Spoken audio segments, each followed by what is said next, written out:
Welcome to Crimson Gray, Dusk and Dawn. So, by popular demand, we are going to cover the sequel to Crimson Gray, the most defining love story on the channel.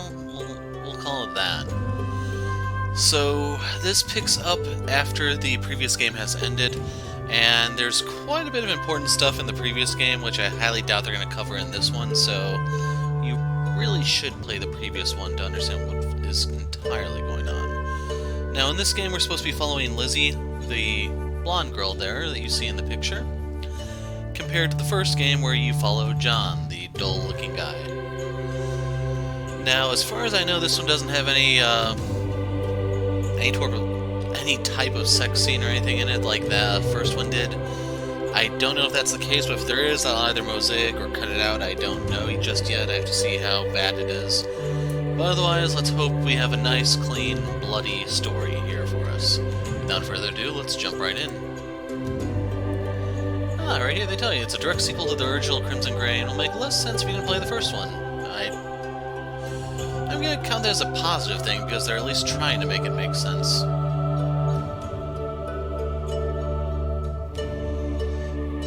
Let's review the story. John was a high school student struggling with depression, slowly losing his will to continue and drifting further away from his peers, until he met Lizzie. Though Lizzie was violent and unstable, she claimed that she loved him, and over time John began to believe that she truly did, and that she was simply struggling with problems of her own. Their personal struggles intertwined with one another, supporting each other and slowly reaching towards something like healthy stability. But it became clear that Lizzie's condition was no mere phase. She was unstable because her mother had participated in an experiment by a corporation called KoiTec.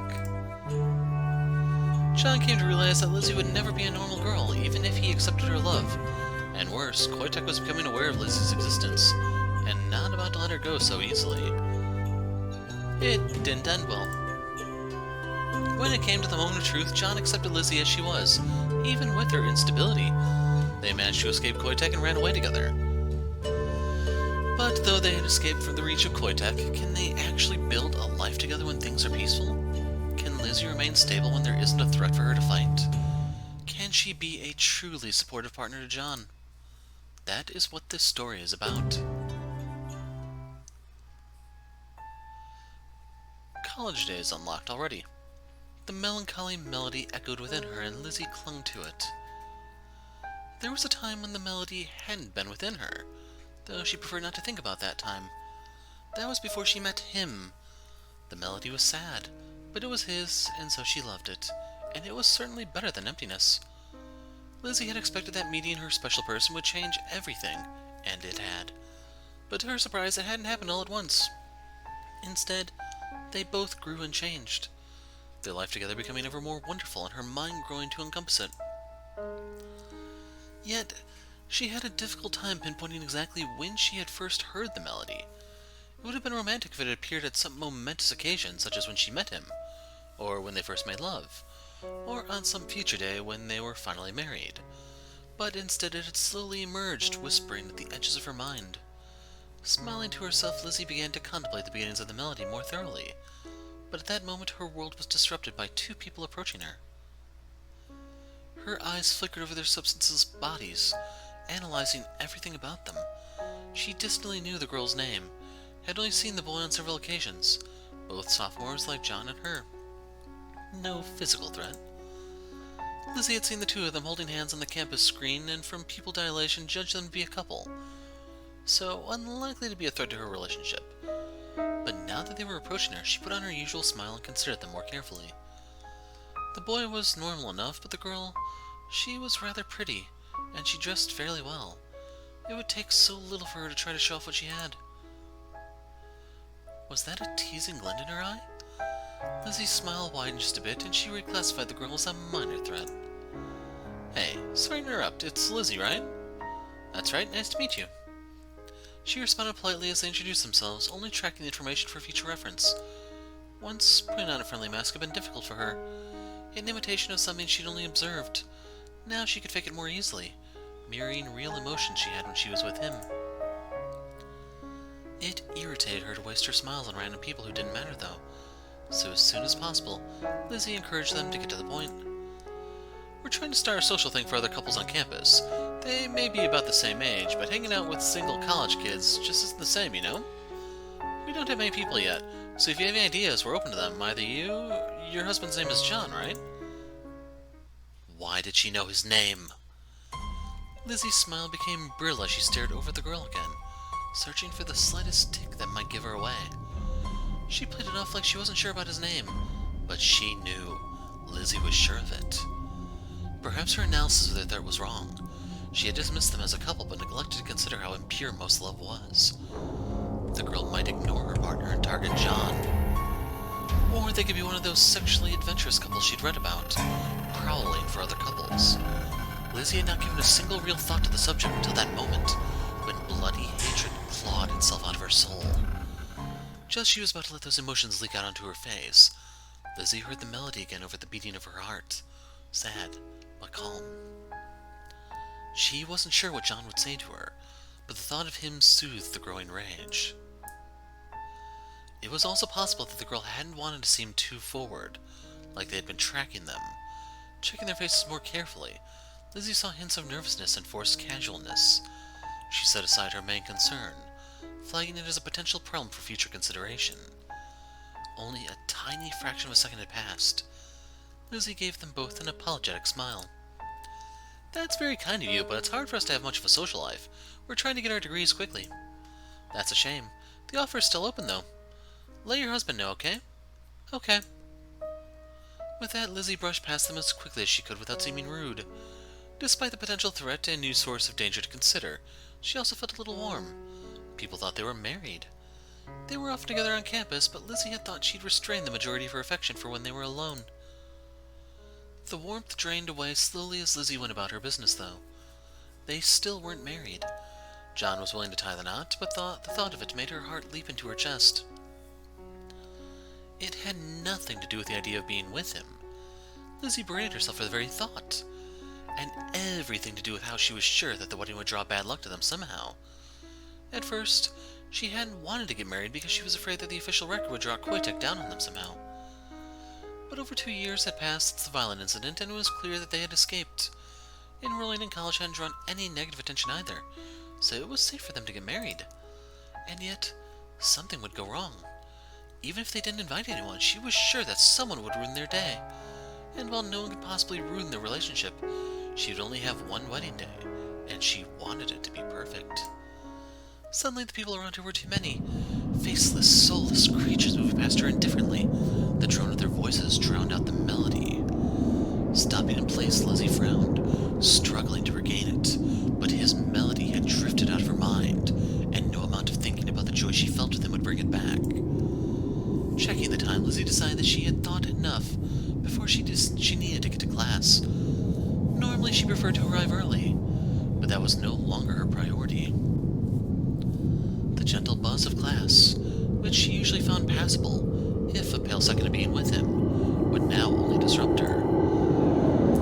It was difficult to hold herself back, but Lizzie managed to sprint across campus no faster than an ordinary runner. This wasn't the first time, and someone from the track team had actually tried to recruit her. That was unacceptable. The track uniforms were flattering, but everyone would be wearing them. Of course, he would come out to the events to be supportive, but that meant his eyes would be assaulted by the entire female track team. That could not be allowed. Okay, so to interrupt things for a moment, I actually did do the top one, and that kind of leads to it sets you up for an ending, which is rather hilarious. In an extremely dark humor way, so just a word of warning. Anyway, we'll stick with the other options, the less boring, rational ones. Like, why would anyone want those? Those are lame. Lizzie gripped her forehead with both hands, forcing the thought away. She didn't need to do that anymore. The hollowness within her grew and grew as she left campus. Fortunately, their little apartment was nearby, as split home provided as housing for couples. It had taken serious work to obtain one despite not being married, as the fools in admissions thought there was a chance she and John might break up. Since it was 2:52, John was likely to be reading for a class. He had referenced the paper being due soon, but he never went down to the computer lab until she was in class. After all, he knew that she might need him. His consideration made a warm glow spread through Lizzie, but that wasn't enough. She needed to see him. She had her key in hand as she approached the door, but it was already unlocked, almost as if he had known. Lizzie threw it open and rushed inside. John sat on a couch reading a textbook. He looked perfect, and when he glanced up at the noise and saw her there, gasping for breath with her eyes wild, he just gave her a comforting smile. "Everything all right, Lizzie?" "Of course it is. I just forgot a book I need for class." She swept up to him and wrapped her arms around his shoulders to give him a slow kiss. The sight of him calmed her considerably, and Lizzie tried to keep the desperation out of the kiss. Yes, this warm intimacy with him was what she needed. There was no sense giving him anything to worry about. She had found him, her perfect person. Lizzie drew back slightly and rested her forehead against his, her heart filled with warmth and his melody strong in her mind once again. "I love you, Lizzie."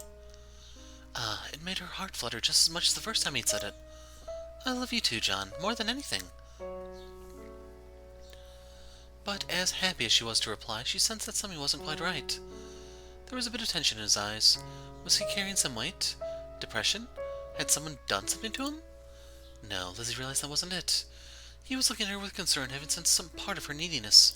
It was wonderful that he was so attentive, but the idea that she could have caused him any pain broke her heart. "Is there anything you want to talk about?" "We'll encourage him." "Nope, sometimes I just miss you so much I have to stop by." "Well, I never mind seeing you." "I'm glad. You've been seeming kind of down lately. Let me know if there's anything I can do." "You're already incredible, Lizzie. I'm glad to have you." Lizzie leaned in closer and kissed him again. "I'll be back after class. Maybe tonight we'll both have some free time, okay?" John smiled and kissed her back. The shadow in his eyes was gone, which made a new warmth flow through Lizzie's chest. Though she longed to stay, she knew it was better to go to class. Maximizing time in the short term would only hinder their long-term objectives, and she wanted as much of it as she could possibly get. Lizzie headed to their bedroom and traded one spiral notebook for another, feeling a moment of guilt at their deceptions. But no, it was better this way. She could take the burden onto herself and leave his life lighter. She left with a kiss and a cheery wave, and then crept around the side of the apartment. She had left a little earlier than necessary to arrive to class on time for this very purpose. From the perfect angle, she could see him through the window, going back to his book, studying so seriously to help them have a better life together. Lizzie didn't try to hide the broad smile on her face, just spent a while watching him. There was less time to watch him now that they were together, but she still enjoyed him. Less need to watch him now.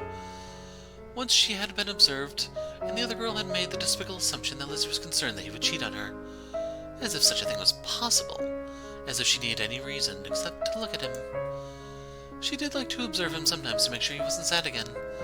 John's depression was mostly under control now that he had abandoned that awful KoiTec medicine, but she knew it was a part of him that needed to be watched.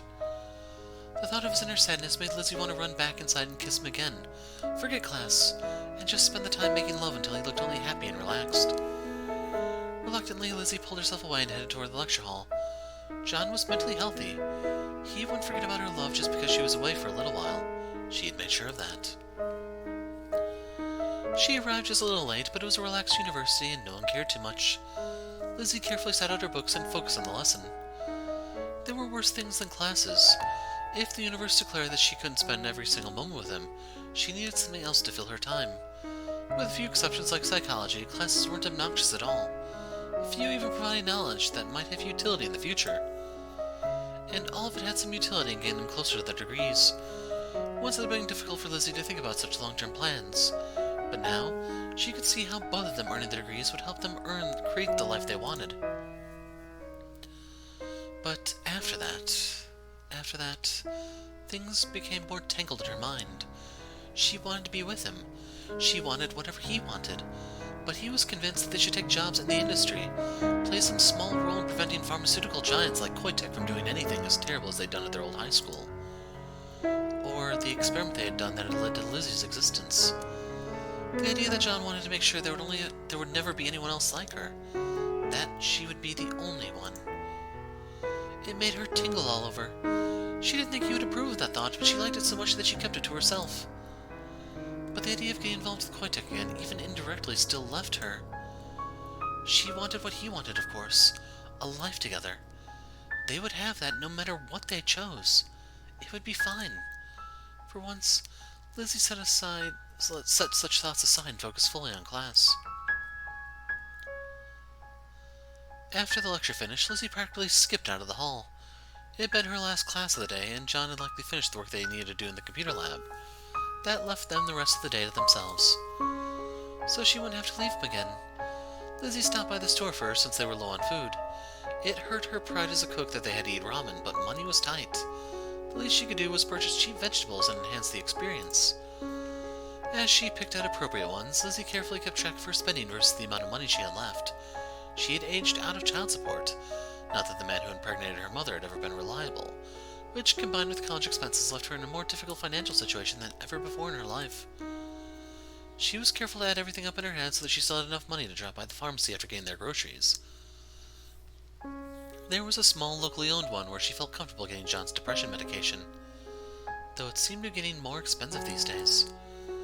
Of course, she still did own Abby's home in their hometown, but Lizzie wanted to avoid anything to do with it in case KoiTec was watching, and John would never want to live there anyway.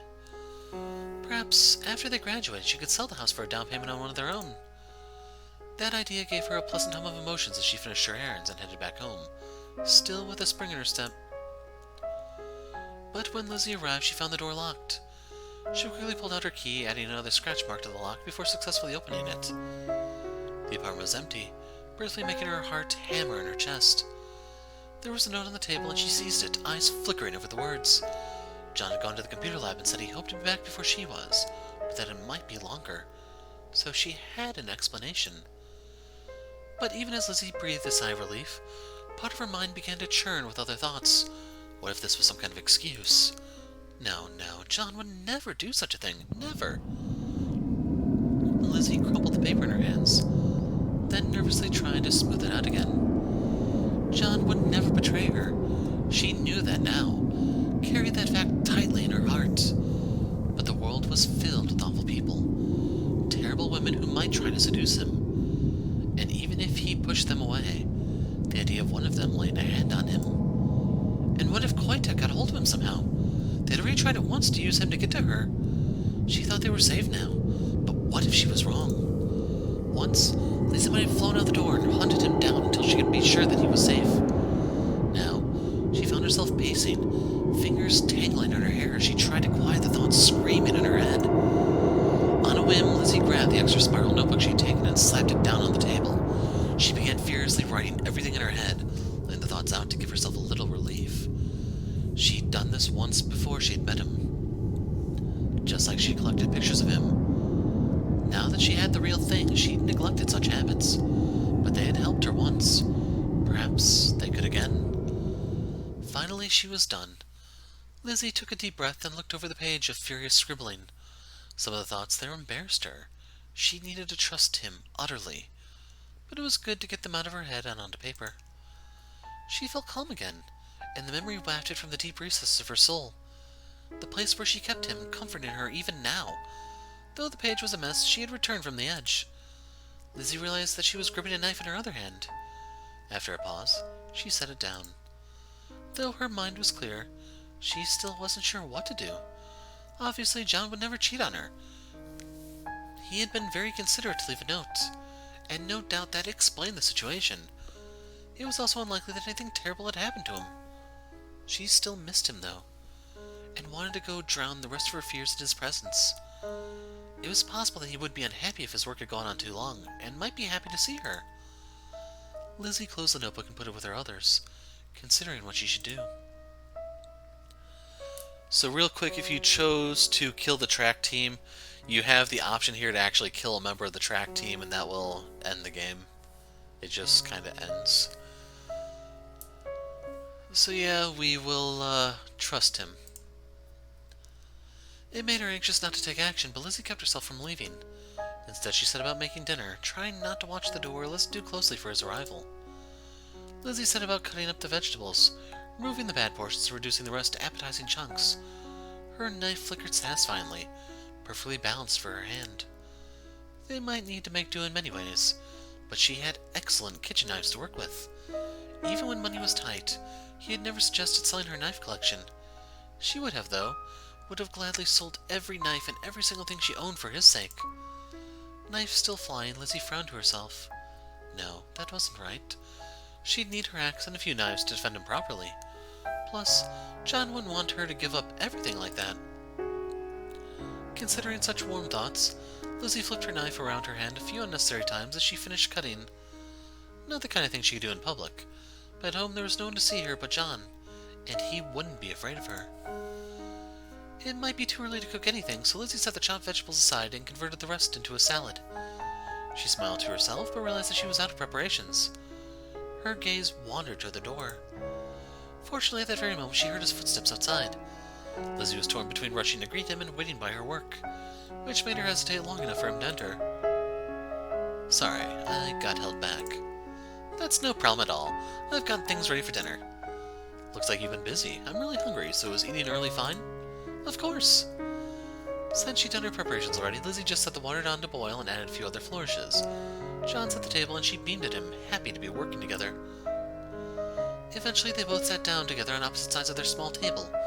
It was nothing much, but it was theirs, and that was wonderful. She would have been happy to just watch him eat, but she knew that he loved to talk to her even more.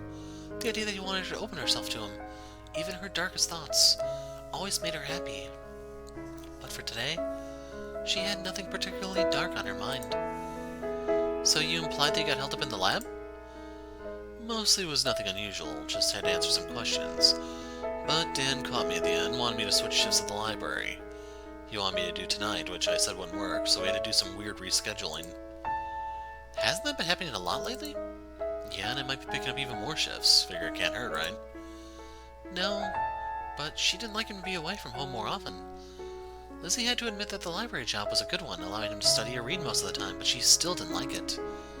At least she could visit him without it being a hindrance.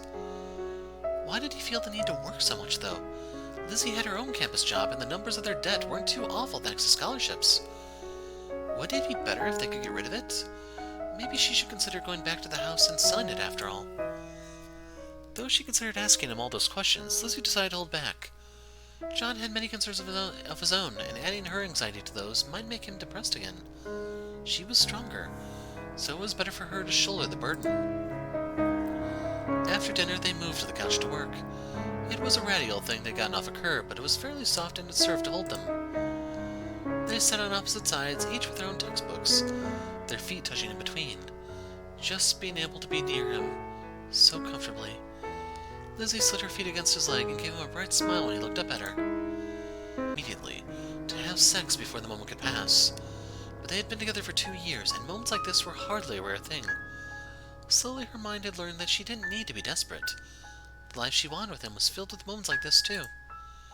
Despite her thoughts circling around him, Lizzie finished her work rather quickly. Because of it, in a sense, there was a purpose to so many activities that had once been just going through the motions. Lizzie saw he was still busy working and spent a little while admiring him. She loved that look of concentration as he became fully absorbed with something. It was even better when it was directly toward her, but just his concentration was cute too. She could have watched forever, but once she got her fill, Lizzie stood up. She kissed him on the cheek, then headed to the other side of their apartment. They didn't have a lot of space, but there was enough for her to retrieve her axe from the cupboard and experiment with it a little. She hadn't experienced any more physical instability since the incident, leaving her very capable of protecting him, but she needed to be cautious. Though she didn't like to think about it, Lizzie had to admit that there was a small chance she could hurt John by accident. Even if they never had a serious conflict with KoiTec again, she needed her knives to feel secure. The idea that she might cause the slightest injury by accident. Lizzie practiced carefully, both following through with all her force she could muster and bringing the axe to a halt at a moment's notice. The practice was soothing, and Lizzie found herself smiling.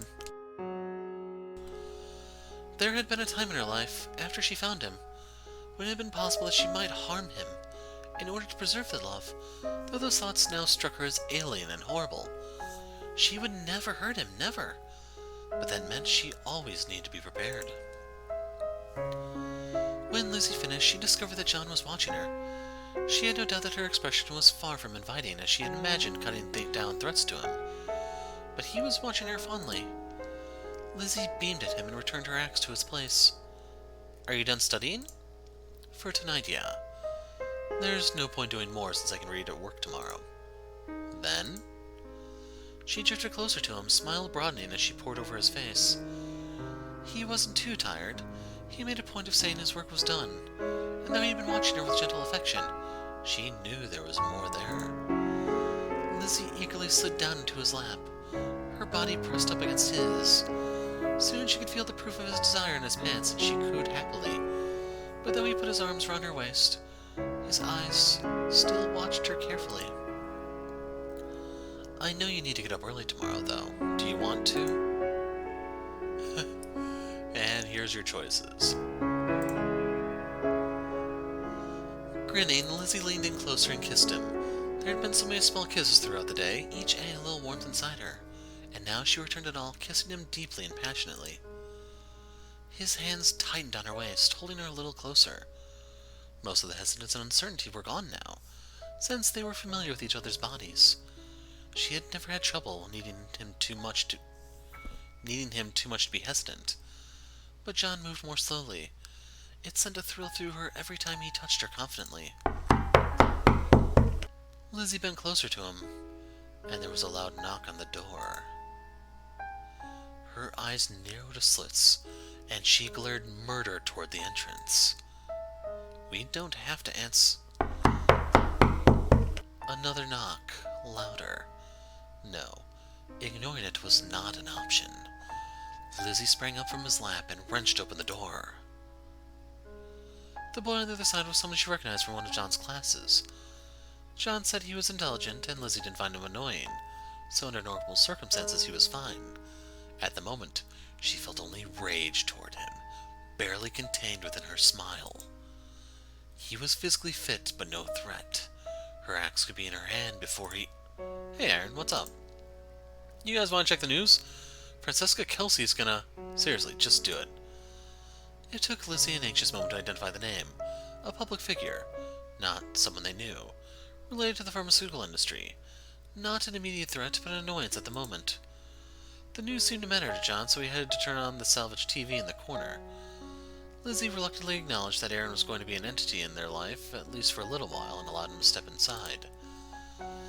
After flipping to the right channel, John watched carefully as the news report ran. Aaron slouched against a nearby wall, leaving Lizzie to hover behind John. When she heard KoiTec's name, she began to pay full attention, soaking up the information. This study they're talking about, what did we miss? They didn't go into detail, but something about how sloppy pharmaceutical experiments used to be. A whole town of people got sick. Bad stuff. Lizzie's heart began beating rapidly. Was it possible that the report mentioned her? No, not her specifically. There were privacy concerns, but it might have referenced the experiment. Lizzie's fingers began twitching at her sides, which drew John's attention. He frowned a little, then returned to Aaron. How many cases did they talk about? Anything involving specific individuals? Just general information that I heard. Why? Exactly the question that Lizzie had been afraid of, but John didn't seem disturbed. I used to be part of a Paxtine trial that didn't go well, at least for me. I was wondering if it got mentioned. Oh, is that how you got clued into all this? Behind them, Lizzie felt her fingers slowly relax. John had been thinking of her, hadn't exposed her to any unnecessary attention. Of course he would. She was awful for doubting him. While she was feeling a warm glow, she missed John's response. Well, anyway, they only emphasize the biggest cases. Kelsey is trying to prove that the harms are large enough that the government policy needs a change. So that was how it connected. Francesca Kelsey was a researcher who used to work for the Food, Drug, and Cosmetics Administration, but left as part of a protest. She had been campaigning for increased powers to regulate pharmaceutical megacorporations since then.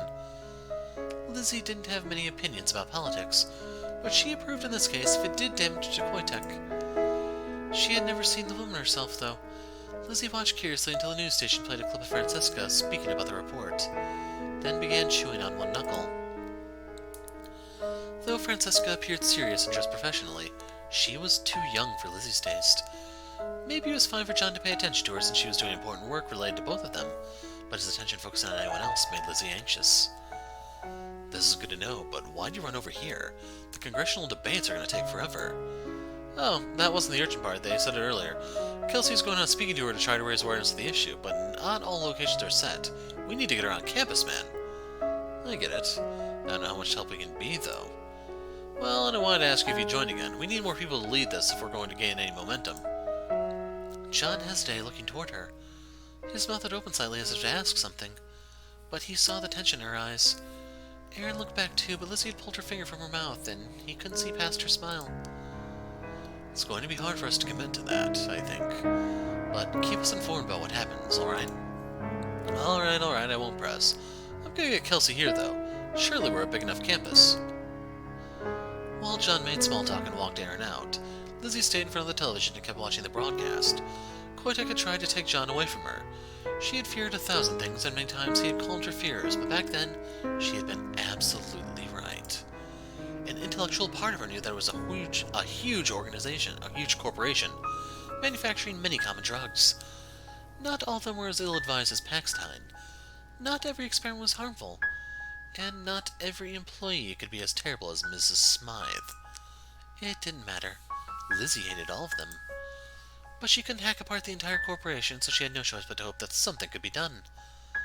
That was why she didn't mind people like Aaron so much. They could be useful. Maybe even this Francesca. But that didn't mean Lizzie wanted her to come here, especially since she might bring attention from KoiTec. Was this what she had been fearing?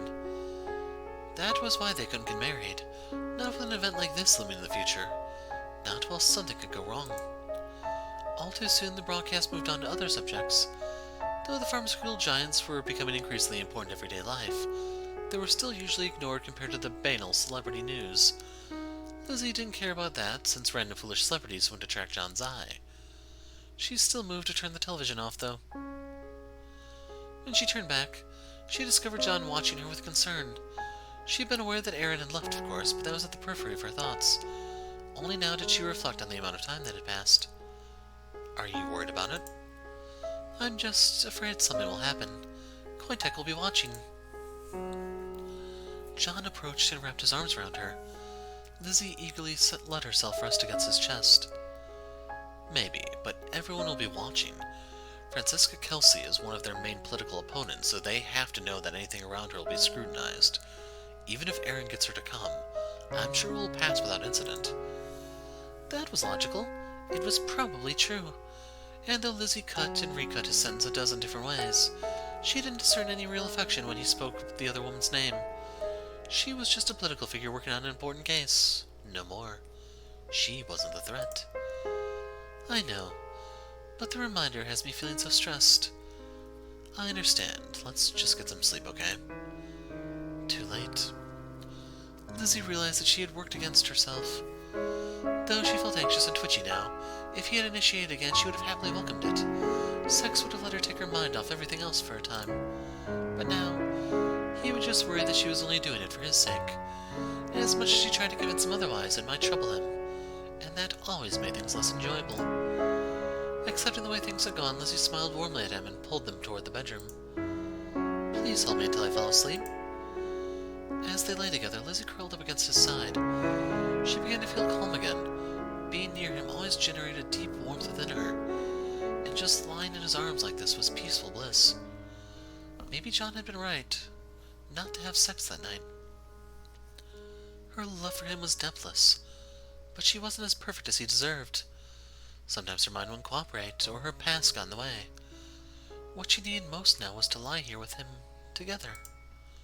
For her, it was just another glorious element of their life together, and as John stroked her hair affectionately, she reminded herself that he was happy just to be like this with her, be like this as well. Smiling, Lizzie drifted to sleep.